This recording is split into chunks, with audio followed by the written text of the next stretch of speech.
Olá, sou José Carlos Barbieri, reitor do Centro Universitário Cidade Verde e também presidente da ASSIM, Associação Comercial e Empresarial de Maringá. Estamos começando mais um episódio do Poder e Educação. E hoje estamos recebendo aqui neste episódio uma liderança histórica no agronegócio, a primeira mulher presidente de uma sociedade rural no Brasil, que trouxe modernidade ao campo, fortaleceu a Expoingá, a feira agropecuária aqui de Maringá, e assumiu um papel de protagonismo feminino no agronegócio. Estamos trazendo a Maria Idaclésia de Araújo.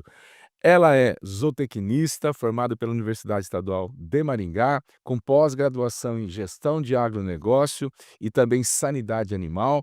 É professora universitária, natural do Ceará, migrou para Maringá aos 19 anos, foi estagiária, construiu sua carreira na Sociedade Rural de Maringá, onde exerce o 5º mandato como presidente.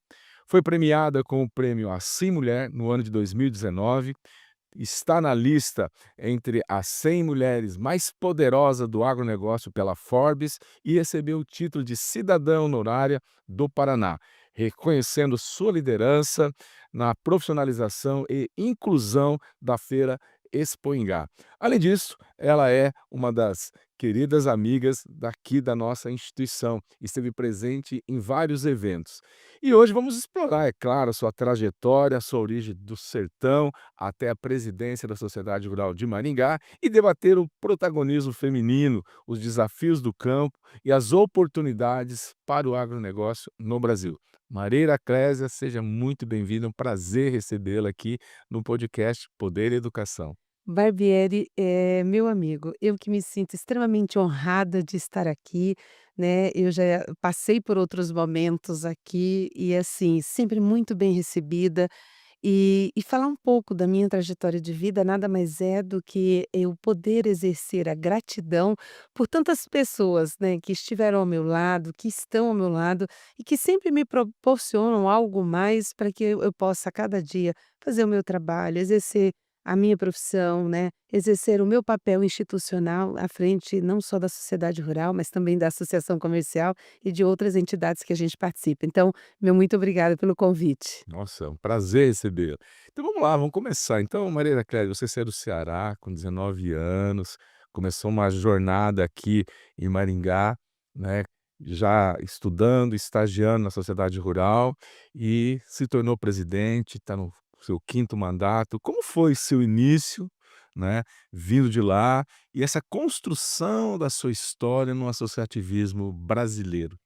Barbieri, a tomada de decisão de vir aqui para Maringá, né, eu já tenho falado sempre isso, eu tinha um tio que já morava aqui em Maringá, e a cada 3 anos ele visitava a família lá no Ceará. E um dia ele disse para mim, perguntando, conversando quais eram os meus sonhos, e aí eu falei um monte, e enfim, entre eles que eu queria morar num lugar que chovesse, que tivesse vegetação verde, porque eu morei até os 14 anos no meio rural, né, eu nasci e cresci no meio rural. E a gente passava muitas dificuldades, assim, mais pela a falta de chuva, né, tudo que a gente ia produzir meu pai era agricultor, criava um pouco de gado, e assim, tudo que a gente ia fazer era muito dificultoso, porque a água é essencial à vida, né.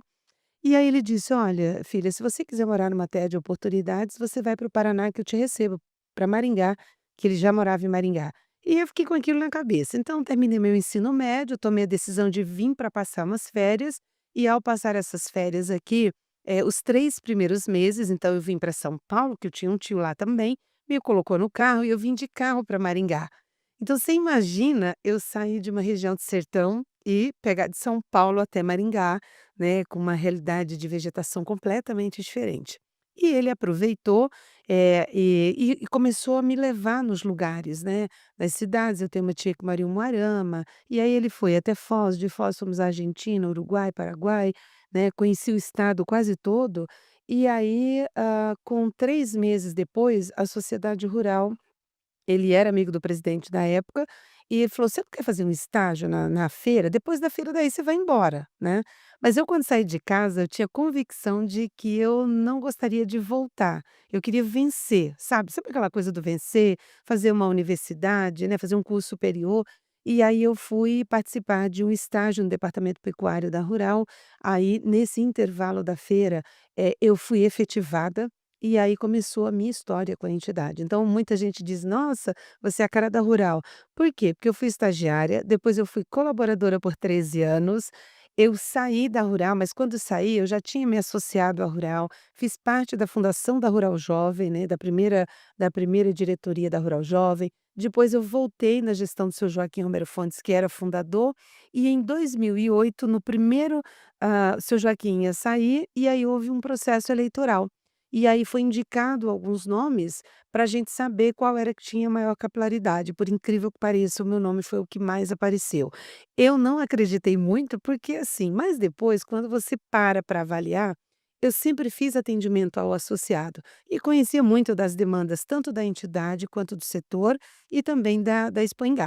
E aí, o intervalo disso, Barbieri, enquanto trabalhei na Rural, eu fiz o curso de zootecnia trabalhando, né, era um curso integral, mas tinha as brechas. Então, as diretorias que eu passei, todas me deram a oportunidade, desde que eu fizesse o trabalho que precisava ser feito. Aí eu perdia 2, 3 semanas de aula no período da Expo. Eu tive alguns problemas familiares nesse intervalo, eu perdi a minha mãe, né, e o meu pai perdeu a visão, tudo muito próximo. Então tive que ir no Ceará, mas eu consegui concluir a zootecnia nos 5 anos. E aí, se você perguntasse para mim assim: "Iraclésia, por que todo esse sacrifício?" Porque quando a gente vem para esse podcast, né, que fala de educação, eu fui educada na minha formação primária, a minha mãe sempre o chamando e colocando a gente, né, para orar, né, uma sertaneja muito de muita fé. Então a gente ela, juntava os filhos, rezava o texto, fazia a gente rezar, e aí no final ela dava uma liçãozinha para cada um. E para as 4 mulheres ela dizia: "Vocês precisam estudar". Porque todas irão casar, mas vocês precisam ser independentes financeiramente. Que sábia, hein? Se minha mãe fosse viva, ia fazer 95 anos, né, então a gente diz que, eu fui extremamente incentivada por uma mulher. Claro que o meu pai aportou todo o apoio, mas essa iniciativa de tirar a gente do meio do sítio, do sertão, e mandar para a cidade, ela mandou a mais velha, depois foi indo assim, sequencial. Como eu sou a caçula, eu fui por último, né. Mas a minha história aqui, dentro da Rural, fiz zootecnia e fiz a minha pós. E aí, já estava quase saindo, eu fiz gestão em agronegócio pelo Unicesumar. Aí me apaixonei por gestão, né, porque foi a primeira turma, e assim, se você perguntar para mim, quando eu fiz técnica agropecuária, eu fui a primeira mulher a compor a turma daquela escola federal lá no Ceará. Então eu muita coisa que me aconteceu, eu fui a primeira, e aí, é assim, eu Aproveitou todas as todas as oportunidades. oportunidades, por mais difícil, e tem umas bem difíceis, né, então caberia isso tranquilamente nos 2, 3 livros para contar tudo isso, mas esses primeiros momentos, né, o que que nos fortalece? Eu não quero nunca quis ser exclusiva, pelo contrário, né, mas eu acho que ter tido essas oportunidades, elas me deu também a oportunidade de abrir caminho. Então, o que para muitos seria um difícil, hoje nós já tivemos a presidente da Sociedade Rural Brasileira, Teca Vendramini, né, numa entidade que fez 100 anos, né, mas aí a gente já tinha passado por isso, né, então assim, foi bacana. E a Rural, a minha relação com ela quando eu saí, eu participei de uma gestão do seu Joaquim e eu substituí o fundador da entidade, né. Então assim, pra mim foi um marco, confesso e tenho dito sempre nas minhas falas que o que mais me chocou na época foi o fato da primeira coisa, positiva, os homens votam em mulher. Né, as mulheres não. Hoje já mudou um pouco, mas eu fui, né, fui fato, assim, comprovadíssimo, de um quadro de 98% de homens e 2% de mulheres, numa urna separada, também que foi uma outra coisa, a gente se submete porque, enfim, para as agropecuárias, né, CNPJ e mulheres, tiveram 28 votos, eu tive 23.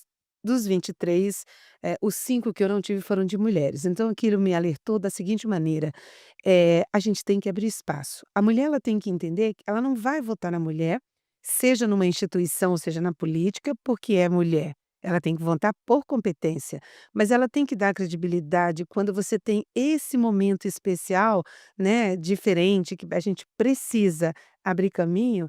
ela precisa dar o voto de credibilidade. Então foi uma experiência fantástica, então eu fiz 2 mandatos, depois eu saí e depois voltei e fico até agora, agosto de 25. Maria Heraclésia, você falou da sua mãe e nós estamos num podcast que fala de poder e educação. E ela disse a frase: "A única coisa que mudaria a sua vida era o estudo". E como é o nome da sua mãe? Eu sou Sátia. guerreira Isabel. Minha mãe se chamava Isabel e, assim, uma personalidade muito forte. Então, Barbieri, eu sou exatamente um reflexo da minha mãe, sou muito parecida com ela. Eu tenho uma outra irmã com essa característica, né, muito ativa, eu sou ligada no 320, assim, eu tô sempre antenada, sempre em movimento, né. E a minha mãe era assim. Mas uma pessoa que acreditava muito, sabe, primeiro, uma pessoa de fé, uma pessoa que realizava muito, e ela cuidava daquela família como, assim, algo muito precioso. Então quando eu me venho aqui, né, porque quando eu cheguei em Maringá, fazia muito frio, e a minha grande dificuldade de adaptação à cultura, porque a cultura é muito diferente, Sim. mas especificamente o frio, né, naquela época, assim, o frio era mais intenso. E muitas vezes eu tive vontade de voltar. E aí, em uma ida ao Ceará e visitando a minha família, eles moraram na propriedade que a gente nasceu até meu pai morreu em 2019 com 90 anos, né. E a minha mãe morreu jovem, acho que 65, então assim, mas eu fui me despedir deles, aí eu vinha para minha cidade, no dia seguinte eu viria para Fortaleza. E aí o meu irmão tinha ido me buscar, então eu saía do carro, voltava, abraçava, beijava, voltava, chorava e voltava de novo. Eu devo ter feito isso umas 10 vezes. Ela me deu um abraço e disse assim: "Filha, eu te disse tantas vezes na vida, eu criei todos vocês para o mundo, então você vai e não olhe para trás". E aí depois eu só vi a minha mãe 1 ano depois, ela teve um problema de saúde e veio a falecer.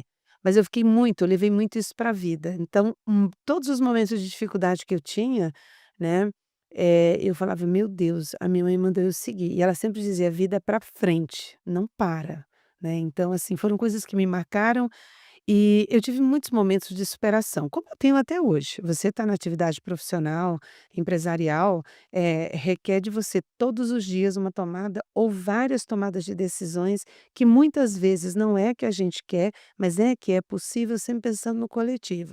E no meio desse caminho você, perde muito, ganha muito e se desfaz de algumas coisas, né, e entra em conflitos com pessoas. E às vezes isso deixa a gente, ou desmotivado ou triste, mas eu sempre digo, Jesus não agradou a todo mundo, né, então ele morreu e foi lá para salvar. Então, o desafio ele é para a gente transpor, o limite está lá para você olhar e dizer: "Não, eu posso mais", e nunca deixar de seguir em frente, mesmo que a pedra esteja ali no meio do caminho, você tem que dar uma volta, e às vezes a volta é grande, né, então é nesse sentido que a gente vive. Tenho certeza, se eles estivessem vivos, eles estariam muito felizes, porque eles viriam em você, né, toda a educação que eles deram e o sucesso de você. Então, a gente vê em você, a gente sabe que para nós que somos pais, sucesso é que os nossos filhos possam ir além e serem melhores do que a gente. Então eles, né, criaram você para o mundo, você veio para cá, sul do Brasil, naquela época fazia frio, hoje está fazendo frio, mas É outro fazia muito mas frio, né, e ela vá, não olha para trás, segue o teu caminho, vá, porque te deu uma educação, essa educação vai te ajudar muito. Que E legal. isso ajuda, o Barbieri, a gente que tem filhos, né, a desgarrar um pouco, porque a gente tem a tendência de pegar os filhos e trazer pra gente e não querer que eles saiam. Né, então eu sou mãe de filho único, fui mãe aos 35 anos, e eu aprendi muito com meu filho. E eu assim, ele nunca quis sair de Maringá, né, terminou agora o curso superior, e aí agora é hora de seguir em frente. E eu sempre trago esses exemplos da minha mãe, né, porque eu fiz com que o meu filho fosse conhecer a minha família desde eu levei ele com 7 meses, e anualmente a gente sempre ia, né, só não depois que veio a pandemia, que daí a gente ficou um tempinho sem ir, porque daí você não mas eu tenho meus irmãos lá, e assim, o que que eu queria, assim, deixar como mensagem, que a vida, o sucesso, você empreender, você fazer acontecer, não tem nada a ver com dinheiro. Não, não Eu fiz faculdade ganhando salário mínimo, tá. Eu conquistei praticamente tudo que eu tenho, com trabalho, com esforço, tá. E aí eu sempre falo que a vida Deus coloca anjos, né, porque Deus ele coloca as coisas na vida da gente através de pessoas, né. Tem muita gente que me ajudou, Barbieri, que hoje faz anos que eu não vejo, mas que foram fundamentais, né, para que, eu pudesse seguir em frente. Aí as pessoas vão ficando, mas você vai indo, cada um toma o seu rumo, mas isso é uma coisa que me chama muito a atenção, porque nas funções, né, quando você lê o meu currículo, que é algo assim, quando eu fui configurada, numa lista das 100 mulheres mais influentes do agro na Forbes Brasil, eu estava indo viajar, isso era finalzinho da pandemia, ligaram e falaram: "Olha, que legal", eu fiquei olhando, falei: "Ué, mas eu nunca fui consultada, nunca fui pesquisada, nunca ninguém ligou para saber o que eu faço". E aí depois você vai entendendo, mas é um processo que você não tem conhecimento, é uma escolha feita com algum critério que a gente não toma conhecimento, não é alguém que indica, sabe. Então eles acompanham esses movimentos, eu estou sempre muito em movimento. Então eu ando o Brasil quando dá, quando sou convidada, para ocupar espaços, para mostrar o nosso trabalho, para dizer que a gente está aqui, né. Quando eu vou, eu levo quando eu posso, eu levo pessoas. E essa escolha, né, e aí eu falo: "Gente, quanta gente muito maior, muito mais gigante poderia estar aí". Então é de repente conhecer o trabalho e talvez até a gente muitas vezes, subestima um pouco a capacidade da gente, né, mas alguém lá fora vê e observar. Então isso é algo que me deixa muito feliz e sempre lembrando que você não precisa nascer em berço de ouro para conseguir os seus sonhos, né. Agora tem que acreditar, tem que lutar, tem exigência. olha, viu, hoje em dia eu tenho um pouco mais de dificuldade de chorar. Então você vai me ver chorar em público? Vai, mas eu sou muito mais motivada pelo desafio, tá. Então é assim, às vezes o mundo está caindo e eu com uma vontade enorme de me descabelar, mas eu tô lá firme. Eu tiro muito o exemplo de Expo né, porque para quem visita um evento agropecuário do porte da Expo acha que é aquilo, né, que é aquele movimento, que é o evento, que é a festa, que é o parquinho, que é tudo aquela coisa, e que aquilo cai prontinho e começa. E aí, esse ano foi muito marcante, assim, dia 2 de janeiro, eu não viajei na virada do ano, 2 de janeiro eu estava lá. Eu queria e precisava fazer uma reestruturação de arquivos, né, de reorganização em alguns pontos para facilitar as equipes, mas eu tinha que estar presente para acompanhar com mais 2, 3 colaboradores, e eu trabalhei muito. Esse ano foi talvez um dos anos mais trabalhado, mais intenso, e a feira tranquilamente ela foi uma das maiores feiras que a gente fez. E é o teste para qualquer pessoa, do ponto de vista de você entender se você tem algum tipo de controle emocional, porque acontece a adversidade do imprevisto, porque é um evento de grande porte, então você tem um perfil de público de todas as áreas, né. A gente, quando faz o planejamento, na sequência, né, porque termina a feira, você já faz contato dentro da feira, no momento seguinte você já fala dela, e você continua falando e fazendo as outras coisas da entidade. Mas quando tudo isso se junta e precisa se conectar, precisa conversar entre si. E a quantidade de gente que a gente precisa conectar, principalmente de prestadores de serviços. E aí cada um tem a sua dinâmica que não acompanhou esse planejamento. Que é humanamente possível, né. Vamos, por exemplo, uma empresa de segurança, que tem muita gente, né. A limpeza não, eu tenho uma gestão diferente, a rural já faz há muitos anos, por isso que a gente tem uma feira muito elogiada de né, "Ai, mas está limpo, de manhã está limpo, de noite está limpo, de tarde está limpo", viu. O parque é lavado, eu tenho turmas 24 horas, mas a quantidade de imprevistos que você tem, desde documentação de animal, de que chega fora do horário, né, de abastecer tudo aquilo, cada associação tem uma demanda, o show, cada artista ele acha que o palco é só dele, né, que ele não precisa compartilhar som, som, iluminação, cenário, né, equipes, não, o evento é para todos, então, aí você termina um show, por exemplo, 2 horas da manhã e à noite, às 20 horas você tem um rodeio. Só que aquele piso que está lá, ele tem que ser retirado, então você tem uma operação de guerra. né, digamos assim, de dinâmica de trabalho, a quantidade de gente que é contratada.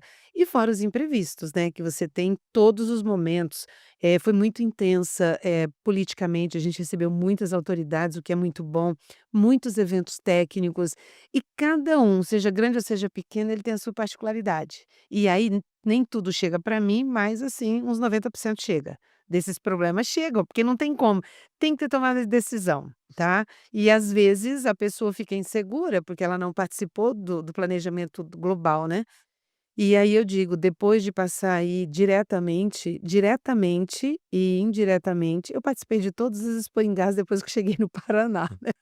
Fizemos a edição de número 51 agora, mas eu aprendi demais, Barbieri. A minha escola de vida está relacionada, o meu aprendizado, a minha assim, o conhecimento está relacionado, primeiro, com a minha formação de base, né, porque, você está na área de educação, a gente está aqui falando, né, de uma instituição de ensino, mas você tem que pegar o aluno com base, porque senão é difícil você colocar o conhecimento, né, de nível superior. Ele tem que ter base, e isso eu devo à minha família, né. E aí quando você vem, assim, eu procuro muito, eu gosto muito de fazer curso, eu acho que eu estudaria a minha vida inteira, né. Agora eu falei para você agora há pouco, falei: "Eu preciso fazer um curso ou uma pós na UniCV porque", Esse é um prazer. entendeu? Para aprender um pouco mais, né. Então, assim, é uma coisa que e quem está ensinando, o professor hoje, gente, o professor hoje com o uso de recursos tecnológicos, mas com tantas redes sociais, é muito desafiador dar aula, Muito, Barbieri. Você chegar muito. para um aluno e falar de algo que ele pega o celular e ele pesquisa e acha que aquilo está certo, né. Então assim, eu tenho Informação tem, né, mas é, assim, qualidade é outra é coisa. outra coisa. E aí você tem que despertar para as pessoas, né, a gente tem que parar de ser raso, sabe, É de olhar a isso. coisa, muito simplista. Então quando eu vejo alguém hoje, você pergunta para mim: "Iracleso, como é que você lida com as críticas?". "Muito bem, obrigada", tá. Faz parte as pessoas criticar. Quando é uma crítica que constrói, Constrói. né, quando é uma crítica que diz: "Olha, você poderia observar melhor", porque ninguém enxerga tudo dentro do que você faz. Agora, quando a pessoa pega uma rede social e ela te detona, ou detona o que você faz, né, ou a tua empresa, o teu negócio, sem critério, eu não perco tempo com isso. Se for algo mais sério, né, e tiver fundamento, a gente vai olhar e vai acompanhar. Agora, se é só porque a pessoa quer desabafar e ela olhou em você a oportunidade, aí normalmente eu chamo no privado e falo o que precisa ser dito, ou eu ignoro, porque a vida é feita para quem é forte, para quem tem capacidade de encarar, quem enfrenta o desafio como precisa ser enfrentado. E se você perguntar para mim assim: "Você sabe tudo?", claro que não. Eu estou em construção até o dia que eu estiver viva e que Deus disser assim: "Olha, vem aqui". É construção, vida é construção. A jornada que nós temos até a nosso fim aqui na Terra é de aprendizado, por isso que a educação é tão importante. Mas aquela educação com comprometimento, a educação transformadora. Ela que vai dizer: "Olha, eu tenho hoje, o que que eu posso fazer para melhorar?", viu? Por que que as empresas pegam pessoas da melhor idade, né, no seu assim, Iracleso, por que que você contrata eu contrato homens e mulheres, tá? Principalmente no quadro da feira, é gigante a quantidade de gente que a gente contrata. "Ah, você tem preferência por homem ou por mulher?", eu falei: "Não, eu tenho preferência por pessoas comprometidas, sejam homens ou mulheres". E aí tem umas tiazinhas que trabalham na feira, né, Sim. e aí e no na E eu sociedade vi você andando por lá, elas vêm, te abraçam, te mas assim, beijam. cara, elas têm o comprometimento, se ela tá para limpar, ela pega aquela vassoura, né, e ela limpa porque ela gosta, ela cuida como se fosse da casa dela. Então eu trabalho. Ah, eu inseri muita gente, vai mudando, né, as coisas vão mudando. Uhum. Esse ano eu inseri o pessoal com uma estrutura mais mecanizada para limpeza bruta, perfeito. Quem lava o parque na madrugada? São homens que têm que pegar o hidrante e lavar aquele negócio, né. Ah, reciclagem. Puxa, você vai para a reciclagem dentro da arena, a maior parte é mulheres, porque ela já separa, eu faço tirar as tampinhas, porque tem o projeto Tampinhas que Transformam, então o homem não quer nem saber, ele pega a garrafa e joga lá, mas são habilidade diferente, o pesado é eles que fazem, né. Então assim, o grande desafio é a gente olhar para a vida, e não olhar só Tá, aqui tá, mas ela tem água dentro, né, se você parar, alguém produziu isso aqui, se você olhar, ela tem a marca, tá, e essa marca ela tem valor, ela foi construída, ela não tá nessa caneca porque eu achei bonitinha e alguém desenhou, ela tem valor. Isso mesmo. Então as pessoas precisam olhar a vida além do que ela é, né, assim, aquilo que está envolvido. Então quando você vem para o agro, Barbieri, alguém diz assim: "Ai, mas eu estou comendo um arroz", viu?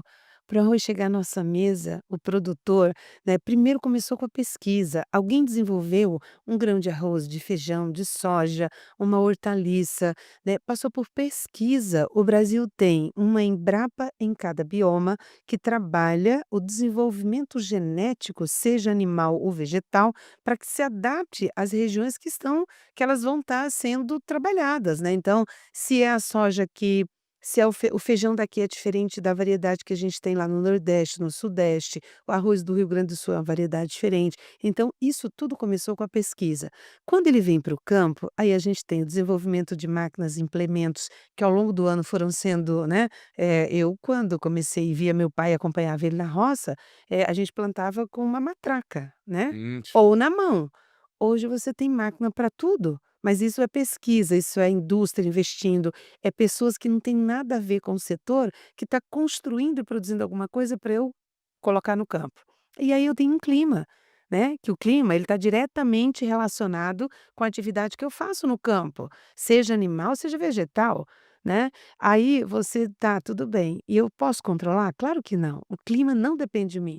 Agora, eu preservo no campo, né, se eu compro um produto para, usar na nossa propriedade, a gente tem que dar o destino depois que você usa. Então, esse compartilhamento de uma sociedade mais justa, mais sustentável, ele é de todos nós, né. Então tá na nossa casa, tá no nosso trabalho. Ah, eu lembro que quando eu comecei esse projeto As Tampinhas que Transformam, eu tenho um diretor que fazia isso, que ele pega e ajuda a pai. Eu falei: "Eu vou tentar motivar". Aí comecei na minha casa, aí quando, eu trouxe isso para rural, mas eu levei uns 2, 3 anos para que os meus colaboradores dores entendessem. Aí o último desafio é: "Gente, nós temos um parque usado de janeiro a janeiro, com eventos. A maioria compra água, as águas são de né, com Isso. tampinha.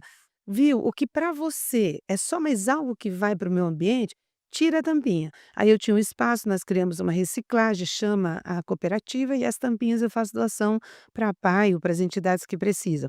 Mas todo dia você tem e falo para eles: "Vocês, falam com alguém". E aí vamos lá, esse grão nasceu, eu tenho que comercializar. E aí eu preciso de quê? Eu preciso de logística, tá. E aí você está muito ali no mercado, né. A economia tá boa? Não, não tá. Tá ruim? Tá. A soja, né, como é que tá? O milho, como é que tá?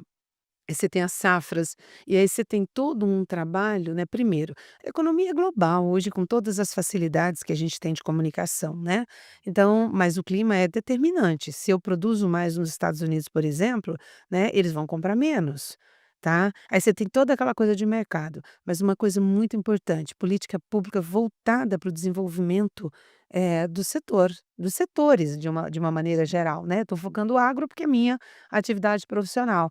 Viu, pegar esse produto aqui, transformar, beneficiar para ele possa ir para uma embalagem e chegar na nossa mesa é um desafio.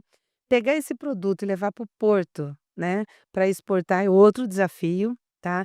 E aí nós precisamos falar de políticas públicas voltado a esse desenvolvimento. E quem faz? Quem tem conhecimento, quem tem educação, quem estudou para isso, quem tem habilidade, né, porque para tudo isso chegar na nossa mesa, eu precisei de uma escola primária, de uma escola secundária, precisei de uma universidade, precisei de pesquisa, né, precisei de logística, então a gente tem que entender que a gente precisou de profissional da área de ciências agrárias, a gente precisou de um contador, a gente precisa de advogado para segurar, né, por exemplo, a gente precisa de seguro agrícola, porque se você perde a sua safra, você está ferrado, você vai esperar a próxima, mas dependendo do tamanho, você não tem perna para chegar na próxima. Isso mesmo. Né, então assim, Barbieri, é muito desafiador, então a gente não pode ser simplista demais e criticar o próximo sem entender que a gente tem a nossa função. Então quando você vê uma pessoa jogando alguma coisa, e é muito comum a gente ver isso na feira, Sim. a pessoa joga, ela fica assim, né, se tá limpo, a pessoa vai: Não. "Deixa eu joguei", não joga. Se tá sujo, ela agrega aquilo lá porque já está sujo. Então é a mesma coisa, viu? Não, recicle. Ah, mas não tem a coleta seletiva. Deixa lá, de repente alguém pega, né. Faça a sua parte. O próximo é uma questão de educação, é disso que a gente está falando. E espelho, né, exemplo. Exatamente. Sabe, Maria Clara, você tocou num assunto que sempre me chamou atenção quando eu vou na Expo Ingá, é a limpeza. É muito limpo, é muito organizado.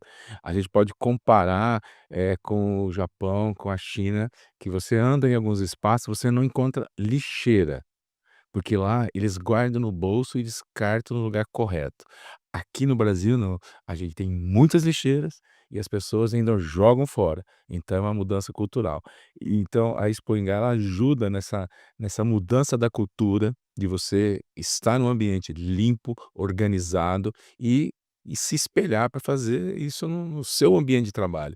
Nós aqui também participamos, né, a gente tem um projeto chamado de Destampa. Então, Destampa a gente tem a destinação correta de vários, resíduos. E o resíduo tampinha, a gente participa do projeto com a Expoingá lá, como a Expoingá, a gente manda lá para a PAI, né, pra Cacilda, e a gente tem, né, depois belas notícias do que aquelas tampinhas se transformam. O que elas representam para eles, né.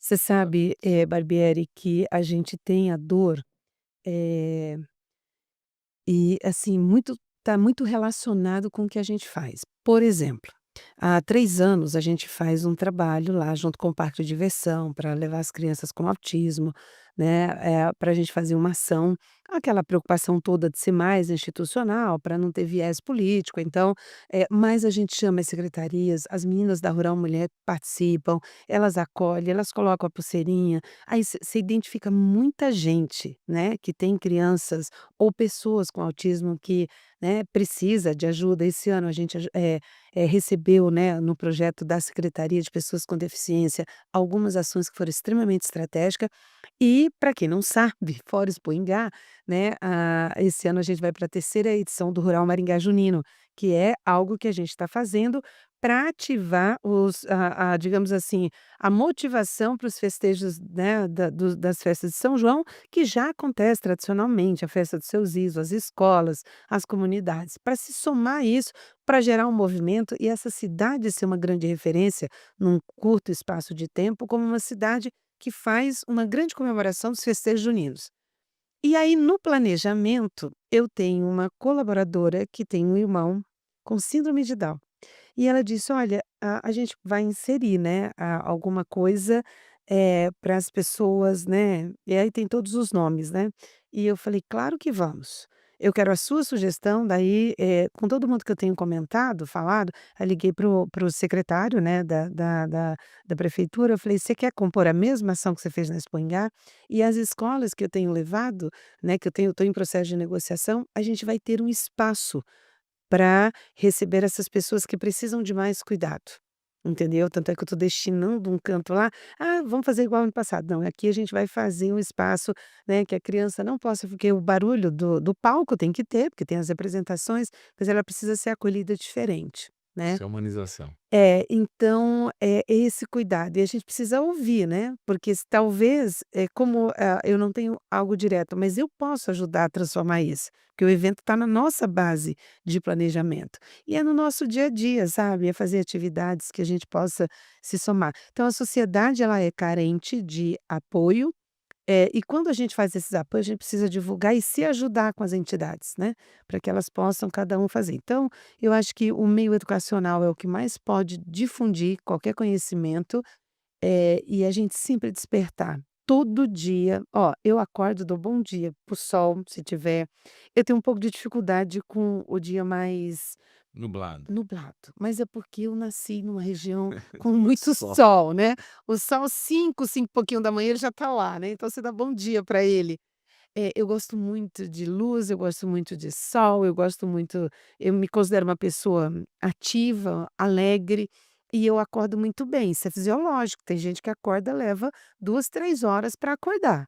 Eu não, eu já acordo e levanto, eu não fico embaçando. Também acordo, levanto e vou pra academia. Isso de manhã e de manhã, agora eu gosto de dormir à tarde, então o final de semana, raramente, que eu consigo me permitir após o almoço eu durmo. Aí é o sono que descansa. Mas o que eu quero dizer é o seguinte, é você Só do descanso e da beleza. da beleza, você acordar com uma pessoa que você dá bom dia, ela fala assim, tipo: "Ai, bom dia, né. Tá bom". Só pra você. Ufa, né, só para você. Aí você tem que estar preparado, tá, pra você dizer: "Não, isso não vai me afetar", tá, porque você tem que começar a transformar dentro de casa. A maioria das vezes a gente começa com os problemas em casa, né. Então eu brinco muito com meu filho: "Filho, acorda, se me encontrar onde você me encontrar, seja na cozinha, no corredor, na saída, no elevador, tem que me dar um abraço, dar bom dia e dizer que me ama", porque eu faço exatamente isso todos os dias. E é um dizer. E aí, assim, e se eu tenho algum problema mal resolvido com o meu filho, eu não deixo passar. Eu preciso resolver, até por uma questão de estado de espírito, né, que você precisa fazer. E de saúde mental. E de saúde mental. E dentro das atividades, a gente não trazer pra gente o digamos assim, a pancada que você leva, você tem que digerir isso, né. Às vezes a gente devolve em pequenas gotículas de veneno, né, mas assim, a gente brinca muito, né, eu tô assim, né, eu preciso devolver isso, preciso tirar isso de mim. Não, digere primeiro, depois mas se inserir no mercado, no setor que nem o nosso do agro, você tem que ter muita resiliência, mas tem que ser muito firme. E como é que a mulher se insere? Primeiro, muitas das minhas gerações, da minha geração ou anterior, se inseriram pela dor. Então muitas mulheres assumiram propriedades porque o marido morreu, o pai morreu, você herdou, né, tem alguma coisa assim. E aí você tem que estar preparado, né, porque a dor normalmente ela é eu tenho vários casos assim. Hoje você tem muitas mulheres indo profissionalmente, escolhendo uma área do agronegócio para atuar. Não é bonito só, a gente lida com uma atividade a céu aberto, via de regra, né. Então agora, a mulher ela busca mais conhecimento, sabe, Barbieri, essa é a grande diferença. Verdade. Então a gente lida hoje as mulheres, né, dirigem trator, as mulheres, dominam a comunicação, a tecnologia, o drone, né, tudo que são recursos e tal. Agora eu acho que o maior desafio de todos nós é entender que você não tem pelo gênero, homem e mulher, você tem que ir pela competência e se juntar aos homens, porque a gente tem habilidades diferentes. Então eu sou muito boa, por exemplo, em participar de atividades em que tem muita gente falando. Eu consigo, se eu estiver numa sala com 3, 4 reuniões, eu consigo acompanhar, mas isso eu desenvolvi ao longo do tempo, né. Agora, o fazer conta, eu também faço, dentro da visão de planejamento que eu preciso fazer, mas eu busco pessoas que eu confio e pessoas que têm capacidade. Então, por exemplo, hoje, meu maior exemplo é o meu tesoureiro, junta rural. Ele faz conta, ele sabe, aí eu falo para ele, quando eu nem perco muito tempo, né, você vai lá e faz. Nas minhas coisas particulares, eu planejo, então eu fecho o mês. Todo mês eu fecho. Eu sou uma mulher que sei quanto eu custo. E quantas vezes eu vou ver assim: "Ah, mas você não precisa controlar cartão, você não precisa controlar compras". Eu preciso, sabe por quê? Porque com a idade a gente vai se liberando de algumas coisas, né. Mas viu, eu preciso saber, porque se eu tiver uma adversidade, eu tenho que saber onde eu posso né, tem um penduricalho, onde eu tiro, né, e a gente se enxerga. Porque por que que as pessoas não fazem controle de conta? Casa, por exemplo, ou da tua vida, porque elas enxergam aquilo que você não quer enxergar. Então eu devo fazer isso há pelo menos uns 20 anos, Perfeito. tá. Aí vou queimando, né, hoje eu não deixo em bloco de nota, eu tenho minhas planilhas, eu faço minhas planilhas, entendeu, guardo documentos que são importantes, e aí uma coisa muito engraçada, eu conversava com uma amiga semana passada, né, de uma geração mais à frente, e ela disse o seguinte, ela falou: "Olha, na minha casa sempre vai ter dinheiro, e os meus filhos têm dinheiro e os meus netos estão aprendendo o que é dinheiro". Eu fiquei olhando assim, tal, né, porque eu sempre tenho assim, mas ela falou: "E não é fortuna, mas eu tenho o dinheiro se der uma pane e eu não conseguir pegar o meu dinheiro no banco", falei: "Educação financeira, né". Só financeiro. E aí ela contando algumas passagens dos netos, né, ela falou: "Hoje está tudo no digital, se você tiver um pânico, o que que você faz?". Falei: "Não, por isso que é importante a gente ter". E as pessoas hoje é estranho, você sai para viajar com dinheiro, você volta praticamente com o mesmo dinheiro, ninguém tem troco, Dentro. você vai no aeroporto, ninguém tem dinheiro para te dar Exato. troco, né, mas, se você passa o cartão e por algum motivo ele não passa, né, como é que você faz? Né, seu celular descarrega, se dá uma pane. Então, são coisas que a gente precisa deixar claro, e daí você está à frente de entidades, que é muito comum a gente achar que as pessoas com uma idade mais avançada, que elas não têm importância, que ela não, não, mas a gente escuta muito isso do jovem, então eu converso muito com meu filho, viu. Eu tenho diretores na Rural, por exemplo, que são de fundação da entidade, então acho que 3, né, Uhum. 4 na realidade, viu. É o arquivo vivo da entidade. Então, quando a gente quer conversar e perguntar, né, eu fiz o ano passado, eu fiz um encontro, consegui reunir, eu acho que tem 13 fundadores da Rural vivos, eu consegui reunir 11. Sim. Você imagina a riqueza de detalhes, né, porque a Rural foi criada para fazer a gestão do parque. Aí quando você, né, assim, Uhum. e aí as histórias, quando não tinha muro, quando não tinha curral, quando não tinha pavilhão, quando não tinha lugar para fazer eventos. Hoje eu tenho 16 espaços para eventos, né. Então assim, de diversos tamanhos. Quando isso não tinha, né, como é que a gente cresceu tanto ao longo desses anos? Como é que a gente superou a pandemia, né. Então assim, ver tudo o que aconteceu, então o jovem, eu sempre falo para o meu filho, a vida ela é composta de camadas e de gerações. Então a gente tem que pegar quem já viveu, a geração intermediária e vocês, porque nós vamos depender de vocês para o nosso futuro, tá. Então se eu vou ter um lugar para ficar na minha melhor idade, eu vou viver 110 anos. Então até 105, aí depois os outros 5 eu vou buscar as amigas para compartilhar Compartilhar. alguma coisa, né, as que ainda tiverem. E senão eu vou conviver com uma geração menor. Então eu sempre falo, a gente tem que ter essa clareza e você tem que educar seus filhos para entender essa importância e o choque de gerações é para aprendizado. Perfeito. Maria Clésia, infelizmente, nosso tempo está se esgotando.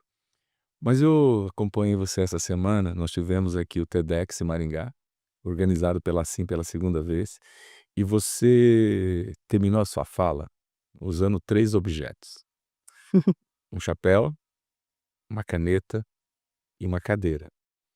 E isso me impactou bastante. Eu gostaria que você pudesse falar desses 3 itens para quem está nos assistindo, quem está nos ouvindo, porque você deu ali, né, uma aula para quem estava presente, eram quase 600 pessoas lá.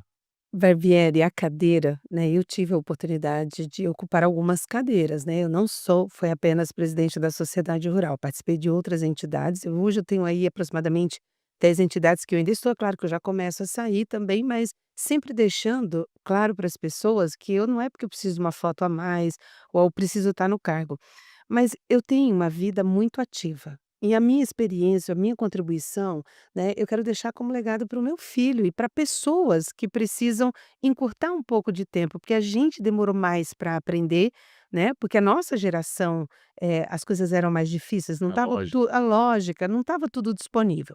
Então todas as cadeiras vazias e as oportunidades que vieram até mim, eu procurei ocupar, tá. E por que que eu uso a caneta? Porque a cadeira, né, eu ocupo espaço, mas eu preciso ocupar por competência, por isso que a gente convida sempre as pessoas a estudarem mais. Tem várias formas de você ter aprendizado. Então o aprendizado ele te prepara, porque você não ocupa a cadeira e fica nela se você não for preparada, esse é um ponto. A caneta. Todo dia, seja localmente no município, no estado ou na federação, alguém decide a minha vida, a sua e a de todos nós, com um decreto, com uma MP, com uma lei que transforma as nossas vidas e a gente que lute para sobreviver. Então, se você é capacitado, tá? Pegue a caneta e use em favor da coletividade. Né, por quê? Porque essa é a nossa função quando a gente está à frente de entidades. E o chapéu, eu competi muito tempo, né, amo chapéu, e era obrigação disso quando a gente fazia as competições dentro do quarto de milho. Fiz tambor e baliza há muito tempo. E aí você tem que tirar o chapéu para quem faz a diferença, na tua vida e na vida do próximo, com quem é comprometido com a sociedade, com a comunidade, com a educação, com a transformação e com os valores. Então eu tiro o chapéu para todas as pessoas que fazem a diferença para a construção de uma sociedade mais justa, mais igualitária e de construção mesmo, porque toda a vida porque o mundo transforma muito rapidamente. Então a gente precisa se transformar e essa sociedade também. Então se a gente pode fazer dessa diferença, então a gente tem que tirar o chapéu para essas pessoas. Maria Clara, muito obrigado. A gente se conhece já faz algum tempo, estamos nos encontrando sempre nas atividades, nos eventos, nas entidades que nós somos, e você hoje deu uma aula de associativismo, uma aula de educação financeira, uma aula de protagonismo feminino, e não é por acaso que você foi homenageada tantas vezes, não é por acaso que você chegou a ocupar o primeiro lugar aí à frente de uma sociedade rural aqui no Brasil. Então parabéns Obrigada. e sucesso sempre. Fique com Deus, que hoje foi realmente um bate-papo muito esclarecedor, muito humano, e você realmente, né, passou para nós aí muitos insights, que eu tenho certeza. Obrigada, Barbieri, muita gratidão, tá. Você é um amigo, acima de tudo, né, e é muito bom. A cada ano que tem passado, a gente tem se conhecido um pouco mais, tem estado junto de atividades que se somam, e a Unicef, ela já me deu muitas oportunidades de vir aqui, né, então obrigada por esse momento, foi muito especial e espero que a gente possa contribuir aí com um pouco com a nossa história e com o nosso conhecimento até aqui. Obrigada. Com certeza contribuiu e vai continuar contribuindo.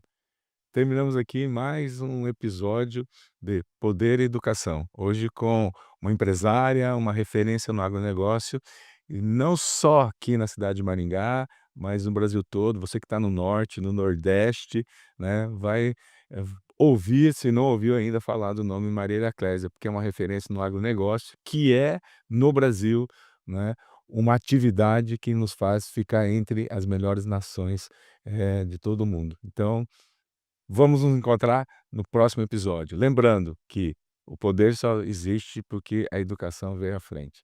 Até lá.